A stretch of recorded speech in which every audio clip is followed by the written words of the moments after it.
guys, to another episode of the YouGrind. I have here Adrian H. Scott, cartoonist, artist from the Bay Area. Thank you. Age, tell me a little bit about yourself. Born and raised in the Bay Area all my life. When in the 80s, as a kid, I was one of those kids who graffiti wrote around the Bay Area a lot. And as I've gotten older and stopped graffiti writing, I became a cartoonist, comic book publisher, writer, creator. And that's where I'm at now. Like, I write books, I draw, I edit videos. Before we go yes, so to that, which is amazing, by the way. That's amazing. Take me back to your childhood. Please. Where it all got started. Yeah, thank you. All right, so, little kid in the Bay Area, little black kid in the Bay Area, born and raised in the Bay Area. I've been blessed with a good family. Both parents, two brothers, aunties, uncles. But life in East Oakland at that time was, it's funny because I think I downplayed, but growing up in the 80s, it was like Boys in the Hood in real life. It was like Boys in the Hood in real life. When I was a kid, I see my first drive-by when I was 16. You what? I see my first drive-by when I was 16. You saw your first drive-by when you were 16? Yeah. Uh-huh. And now that I'm older, it's like a badge of honor. Because when I work with people who say like they've been in the Bay, I'm like, yo, for real? How many drive-bys have you seen? Especially if you tell them Oakland. Yeah. But like born and raised in Oakland, raised in Oakland, but I want to also just put that spin on it. Like, me being an active artist, I've touched every region of the Bay from San Jose to Sacramento. Mm-hmm. So, like, the Bay's my turf. Like, so I'm not an Oakland. I'm from Oakland, but when people was like, where you from? I'm from my mother's womb. Right. Like, I'm trying to... technical. Yeah. And I'm also, as an artist, I'm trying to put a spin on the black male's image. Actually, since you mentioned you're from Oakland, you grew up in Oakland. Did you stay away from crime and all that, or were you a part of it? How did you? No, I'm gonna keep it real. Please, thank you. Yeah. So having two brothers and me being the middle child, it felt like... Me too, by the way. Me too. Yeah, middle child. Let's go, yeah. Middle child. Having an older brother, older sister, older sibling, you see what they go through, and you're like, fuck that. I'm not trying to do that, So my older brother, shout out to Jay, bro, he was the one that was more active being older. So he was actively in the streets. And not to say he was like a bad kid, but it was just our friends were all doing things, and it was easy to get a bag of crack, and it was easy to like post up on a corner and sell, and Correct. It was easy to do these things. So when my brother got his hands on it and went through his trials and tribulations, when I came of age, he actually told the hood, like, don't let my brother, if you see my brother out here in any sort, just call me. My brother had the hood on smash. like my brother told all the boys on the block, like, don't give Adrian nothing. So... in hindsight, that was a beautiful thing. So, but then that also kept me away from the street stuff. But then the hip hop was a big factor in my upbringing, because also I just love seeing these random people drop their names and then become a new moniker with whatever they call themselves. So hip hop raised me up too. So it was between art and music and drawing and my brothers, and like, I seen everything happen in the hood. I just didn't indulge. Was there a specific moment that said, I can't be part of those? I think after seeing, I don't know which of, okay, well, let me rephrase this. I could say real funny. Mm-hmm. Have you ever seen real blood? Have you ever seen somebody like get shot and like bleed out on the street? Thankfully. In real life? You see it in the movies, right? Yes. I've seen that like 3 or 4 times, and it's in like life, in real life, like going to a house party in Vallejo and see my boys. Like, mind you, that's a whole nother story, but if you want to talk about it, like my older brother was active in the streets, so when I was coming of age and as guys, we wanted to get cars and girls and, but I also was nerdy enough to get a job. Mm-hmm. So I was like, since 16, I've been working at the movies. I worked at the Drive-In in Concord, the Coliseum. I've always kept a job. So I was never completely broke. But like, when you're at your job for 2 weeks and you make $300, and then your boys make $300 in a day, and after work they were cool with me. So like, we'd go to the mall together, and like, I had my 200 because I had to give like mom's 100 or something. But like, I didn't have a lot of money, but I had something to work with. So I was never really broke, but seeing my friends go all out for money scared me. Mm-hmm. So that's why when my friends were doing things, I was like, literally on my front porch just drawing. And then, like, I was also the neighborhood graffiti writer. Mm-hmm. So I had a lot of pieces around the hood. So did you ever get in trouble? Man, let me tell you a true story. All right, okay. So I'm graffiti writing through the hood. My tag was Wiz. Mm-hmm. So I remember coming from church one time, and my mom and my dad in the front seat, me and my brothers in the car, and we go to a stoplight, and to the right, I have a big ass Riz right there. And my mom's looking at it, and I'm in the back seat, like, right? And then my mom's looking at it, she's like, whoever's doing that, she's like, that's really cool, but whoever's doing that is gonna get a lot of trouble. Mind you, I had Riz all through the hood, right? And she knew that was me, but she didn't punish me like that. She said, if the police get involved, that's between you and the hood, with the police.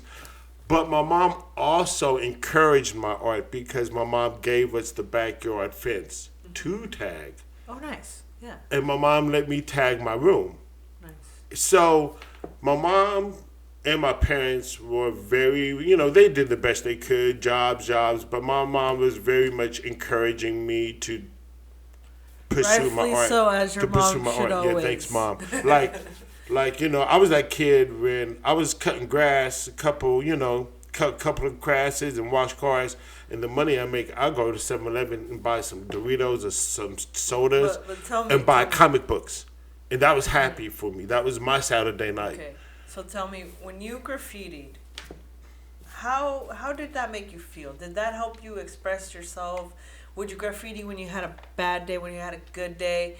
What take me a little bit into that walk of like the graffiti. I still graph now. Oh, no, I don't. But every blue moon, I get a tag and I just tag my name just for the hell of it. But it's in me, like.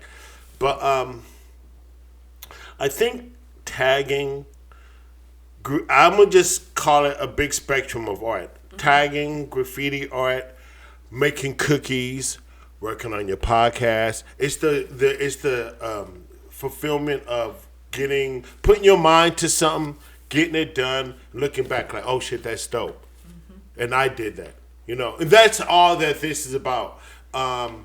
So once again, shout out to you guys in your podcast, man. This is fire. Like, real talk, bro. Yeah. Thank you. But how did you know that when you were good, like, graffitiing or drawing? Yes, ma'am. So, okay. I don't know if you could hear in my accent, but I have a thick, weird accent, like East Coast, West Coast. But when I was a kid, I had to go to a lot of speech therapy. Uh-huh. I was often teased for my accent.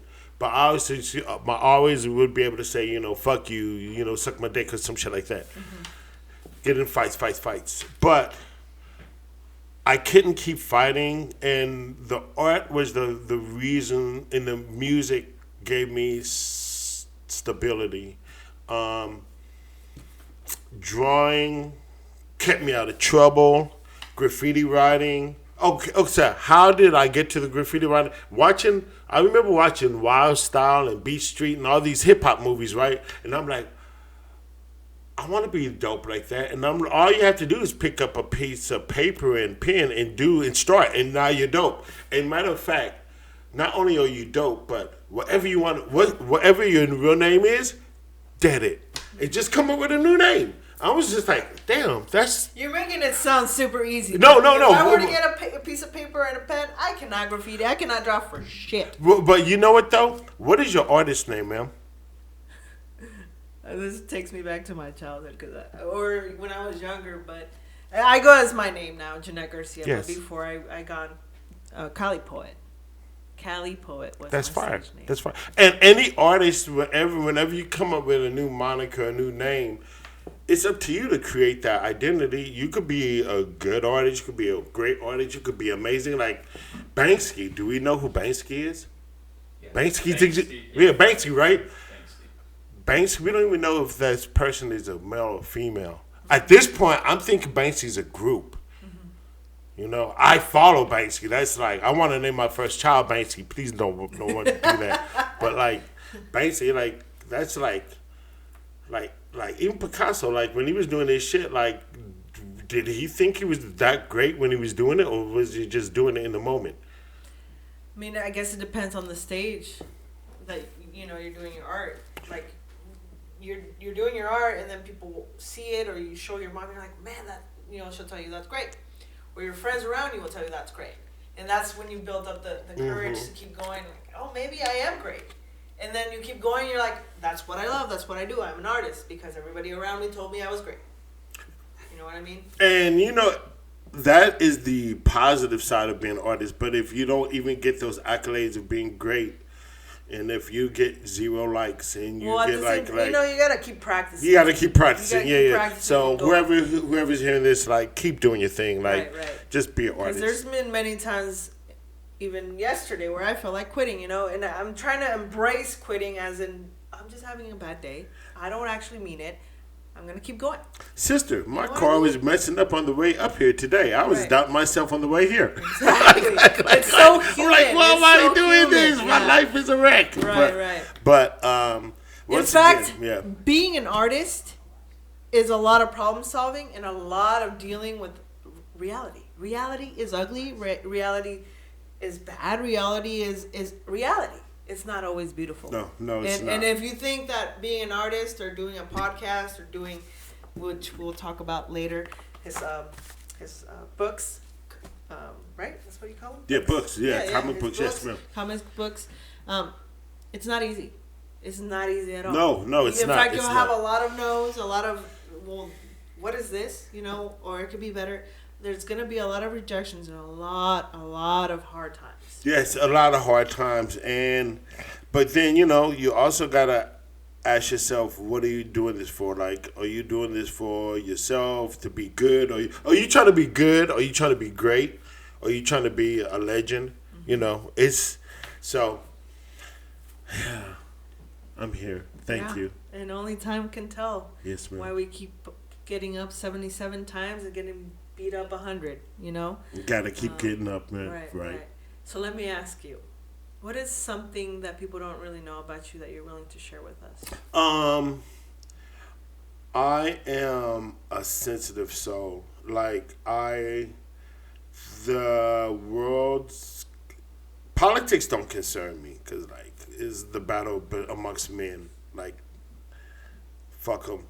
like, whatever. Yeah. Democrat, Republican, I'm not trying to offend nobody, but, like, I follow God's will, and all will resolve itself with faith and the right attitude. So if you're sensitive, yes, which I am myself, do you get offended a lot? Do you get offended easily? What? I don't get offended because I'm also trying to take up the stick of being a stand-up comedian. Like, I'm all about trying to chase my dreams before I die. Correct. Before it's done. I want to do it all. So I've always wanted to get on stage and tell jokes. So joke-wise, you can even say inappropriate N-word jokes. I mean, I don't care. We keep it racial. But what I am sensitive about is the kids. I'm a teacher assistant at like one of the schools up the street. Mm-hmm. I don't want to sell the camera, but right. Yeah.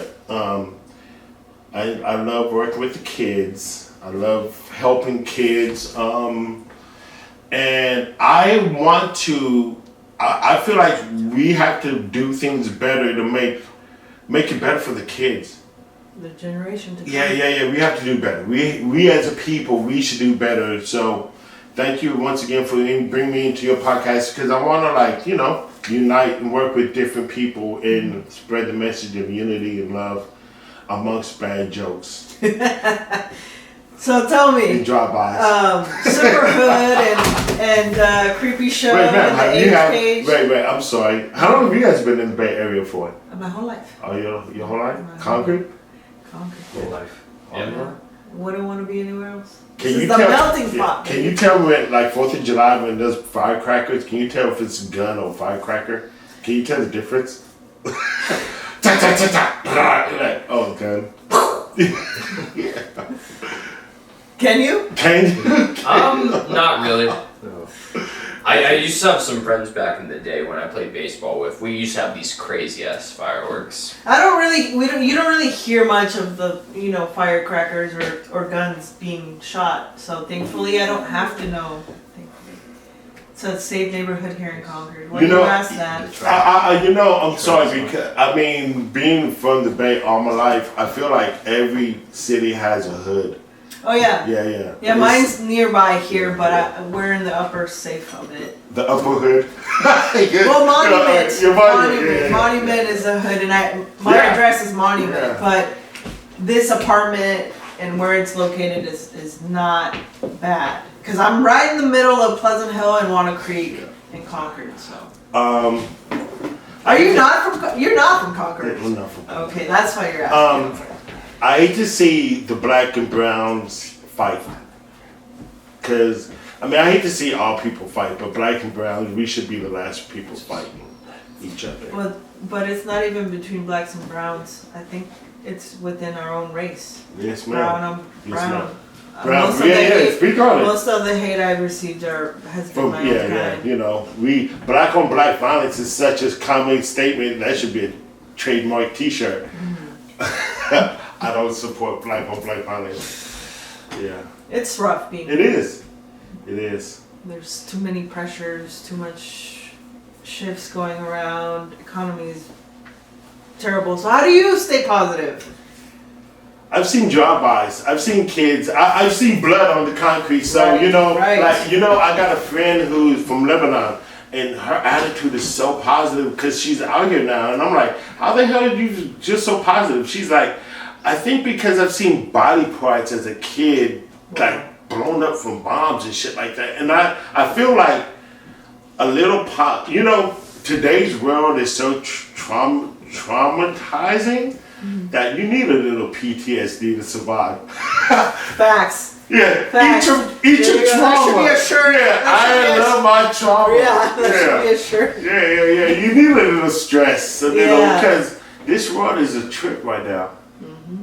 But we start with ourselves. Yes. I guess that's the only way we could change it is by ourselves with our own actions and just doing good deeds as best as we can and loving one another as best as we can, because that's the hardest. When you try to love and be patient, that's when you get tested the most. Yes, and honestly, once again, I can't say this enough. Thank you for opening up your doors to me and your podcast, because you opened it up to so many before me, and it's so dope, man. So thank you. It's a community. Yeah. But Age, you have brought to me Gifts, books, which is another form of art. It's art, truly. But what motivated this? Tell me about this? Okay, being an author. Okay, tell so me, as an author, as a writer. Yes. Okay, so mind you, this goes back to the whole what type of artist you want to be. Do you want to be a average, good, or great, or legendary? And if you're gonna be an artist. If you're going to be considered an artist, you have to turn out art. Yeah. So I don't go a year without dropping something. Like I have music. Please go to my YouTube channel, The Age Page, all 3 words. The AGEPAGE.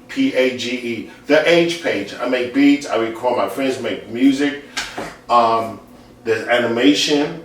So I got books. And what I'm saying is every I won't go a year without dropping something, be it music or a book or something. So let's go through the catalog. Mind you, this is just a drop of the books. This is not my whole catalog. Far from it. So superhood. Let's start with superhood. If I gave you superhood book 1, 2, and 3, and this is for the cast, you all enjoy it. So if X-Men's about kids that go to school for their powers, what about kids who have powers and didn't get the chance to go to school for them? Based in the Bay Area. Now I write the story and I have my friends help me on it because I draw real cartoony, but I write, do lettering, backgrounds for superhood. Enjoy.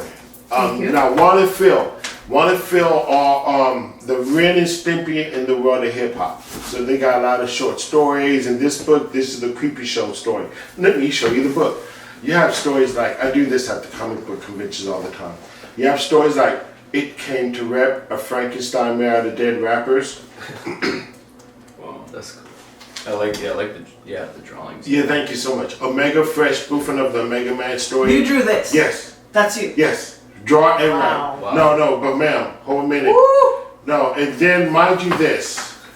This is not even, hold on, I'll finish. Let me finish the spiel.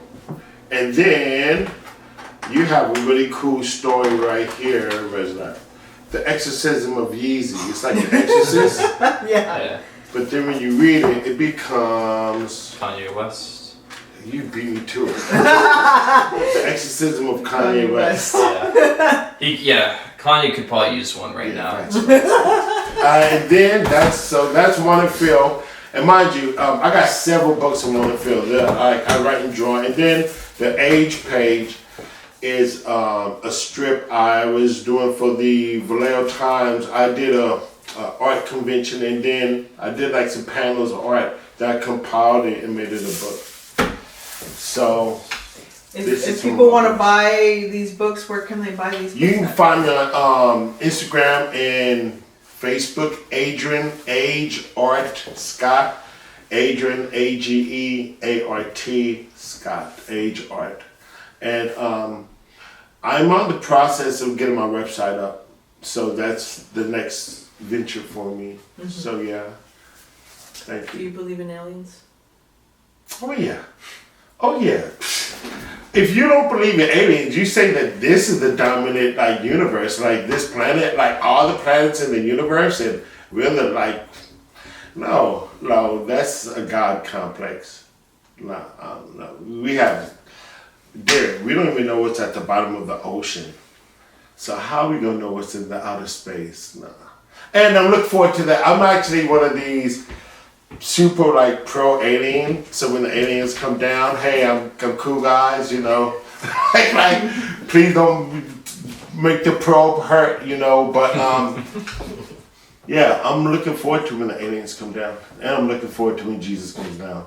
Whoever gets here first. At this point. Oh, I have to write that one down.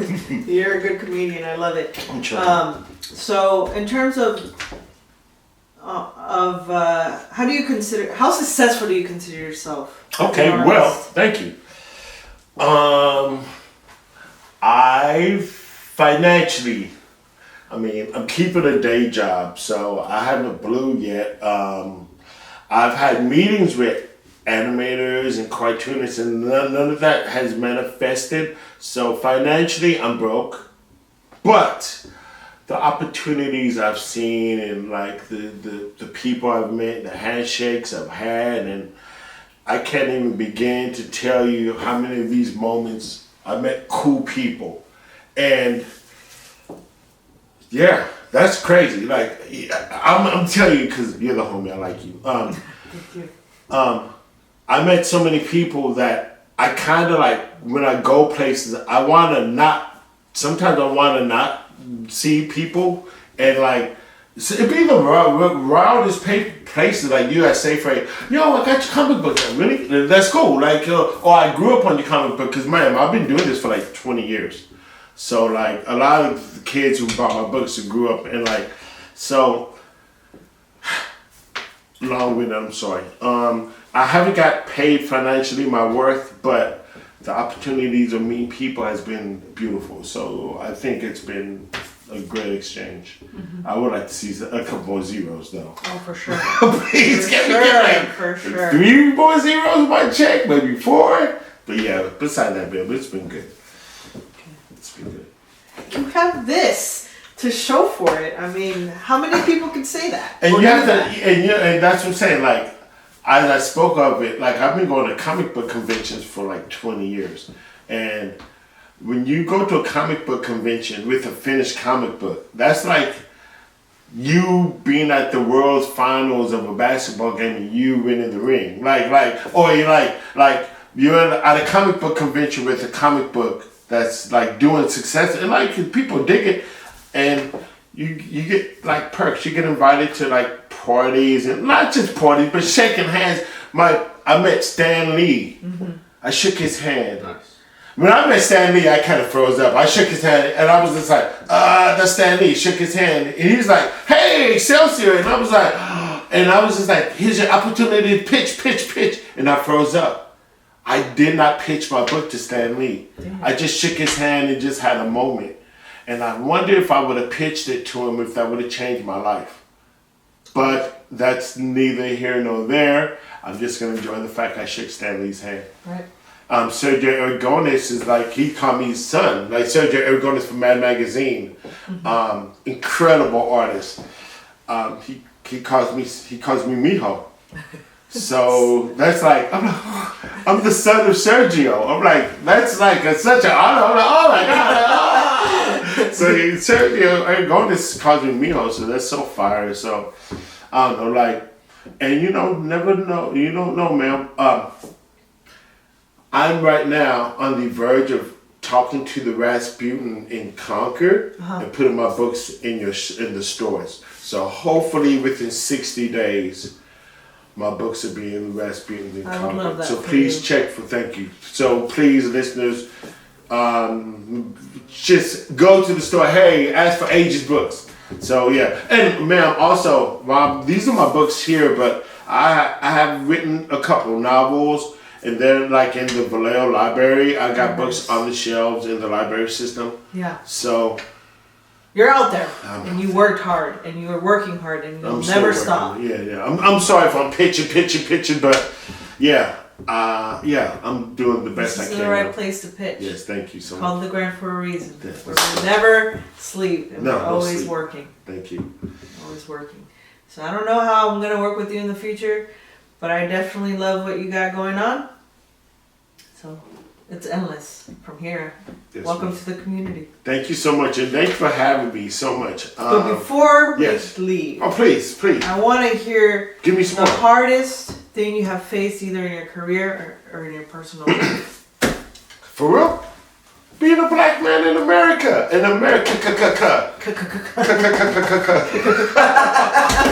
Yes, love it. Nice. Yeah, nice. Black man in America, and it's a trip today being a black man. You know what? Keep it real, because I'm used to like the racial shit going on. I feel sorry for my Hispanic brothers and sisters right now, because it feels like it's been shifted on them, and it's so messed up. Like, gosh, I mean, and I hate to see anybody go through things, but racism is American as apple pie and ice cream. So it's going to be here. It still exists. Yeah, it's not going nowhere. It's not, unfortunately. It's gotten way better. But it's not. It's like a pain you get used to. You just don't hurt as much until it hurts. But I think as a society we're doing better. But we could always do. Well, you stay in the Bay Area. You know, the Bay is the most melting potish as it gets. Right. You know you don't want to leave the Bay because you're scared out there. Because I know I'm scared. It ain't nicer out there. It's much worse. You drive up Highway 316, you start seeing such and such Duke. So fuck, where am I at? You're on the freeway. You go get some pancakes. The nurse, the waitress comes gives you food, and they're like, "You guys ain't from out around these parts, are you? Huh?" No, ma'am, we're not. You got till 6 o'clock to get out of here. It's a time downtown, though. Black man in America.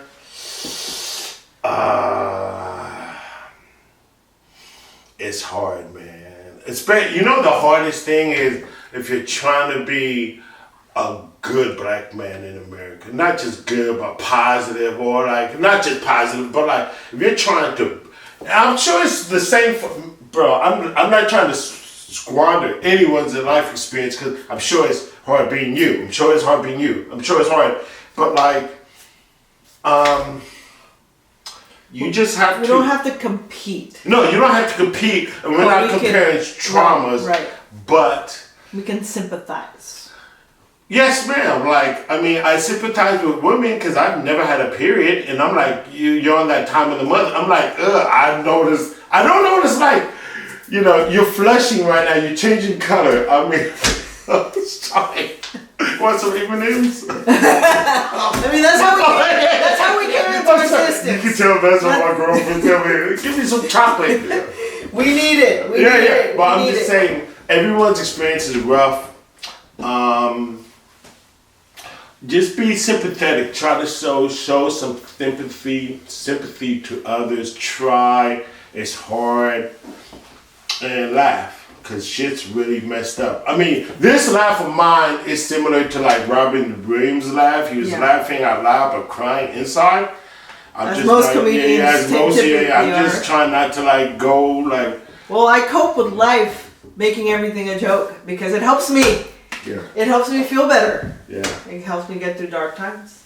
But them jokes aren't appropriate all the time either. Oh no. Oh God. If I had a camera every time I made some jokes, I would be canceled, I would be fired, I would never be hired again in my life.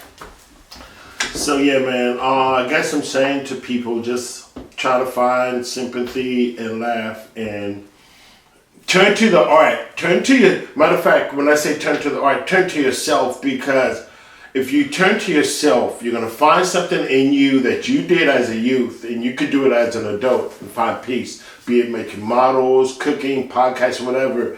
Because if you find something in yourself to keep yourself afloat, when people around you start to fall off and leave, and for whatever reason, you still have that stability of yourself. Because we're always trying to go back to the past. Like high school, like a specific moment, a specific time in life that we felt comfortable. I mean, yeah, so true. I mean, but as a grown-ass man, I don't have any time for like video games.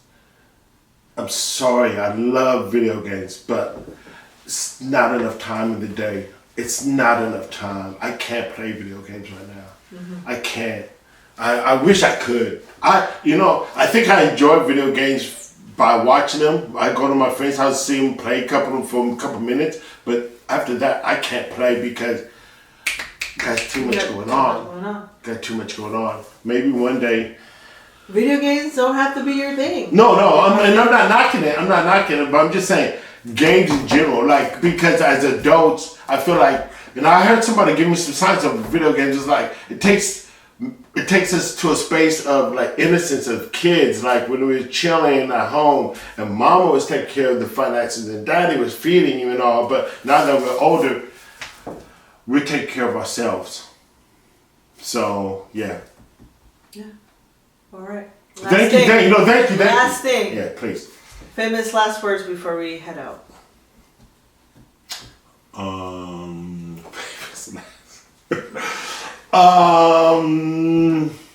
Damn, Michi, why you break my heart like that? Now I'm broken.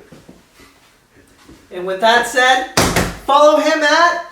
You follow me at Adrian Age Art Scott. Follow me at Adrian Age Art Scott on Facebook and Instagram. Age Art, and please keep me in your prayers, and please go to Rasputin and check for my books. We will do that. We will do that. Thank you for watching. Subscribe. See you guys next time.